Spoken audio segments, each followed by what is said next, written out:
Pembangunan Ibu Kota Negara Republik Indonesia di Penajam Pasir Utara, Provinsi Kalimantan Timur telah dimulai sejak awal tahun 2022. Pembangunan Ibu Kota Negara baru yang mengusung tema sebagai kota dunia untuk semua menjadi awal peradaban baru bagi bangsa Indonesia. Dengan nama Nusantara, Ibu Kota Negara Republik Indonesia diharapkan mampu merepresentasikan konsep kesatuan yang mengakomodasi kemajemukan bangsa, yang menjadi modal sosial yang tertuju pada kesejahteraan rakyat dalam upaya menciptakan Indonesia yang maju, tangguh, dan berkelanjutan.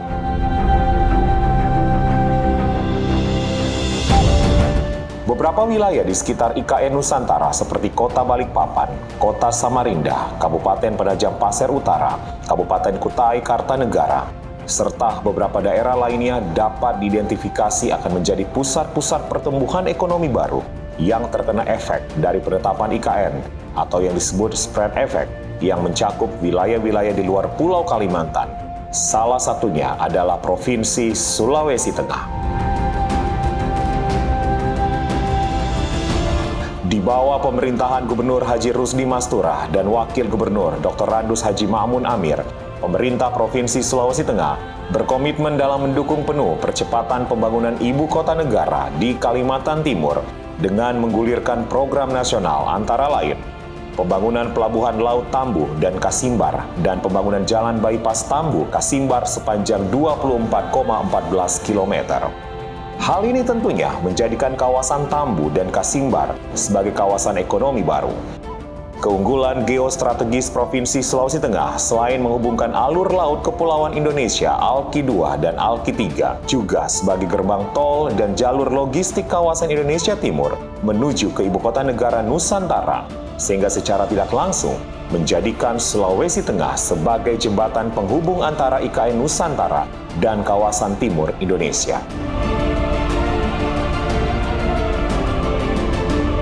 Selain itu, untuk mendukung ketahanan pangan nasional dan IKN Nusantara, pemerintah Provinsi Sulawesi Tengah melakukan pengembangan kawasan pangan Nusantara yang terdapat di beberapa kabupaten, antara lain Kabupaten Donggala, Kabupaten Sigi, Kabupaten Parigi Motong, Kabupaten Poso, dan Kabupaten Toli-Toli dengan total luas kawasan 30.017 hektar yang didukung dengan rencana pembangunan konektivitas jalan seperti pembangunan jalan ruas Sienjo Pura, Sipi, ruas bypass Palu, Parigi Motong,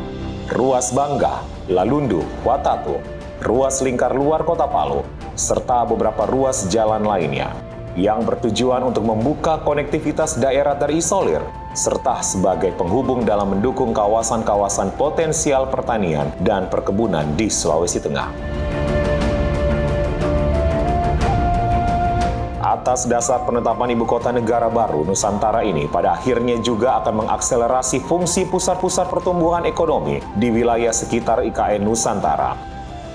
Dorongan investasi dan aktivitas ekonomi lainnya akan semakin gencar pada wilayah-wilayah penyangga sekitar IKN, sehingga akan memberikan dampak perubahan struktur pertumbuhan daerah-daerah di sekitar IKN yang bertujuan untuk menciptakan equal access dalam upaya menekan disparitas antar kawasan barat dan timur, serta dapat memicu pertumbuhan dan pemerataan ekonomi dan tingkat kesejahteraan di kawasan timur Indonesia, khususnya Sulawesi Tengah, sesuai dengan visi gerak cepat menuju Sulawesi Tengah lebih sejahtera dan lebih maju.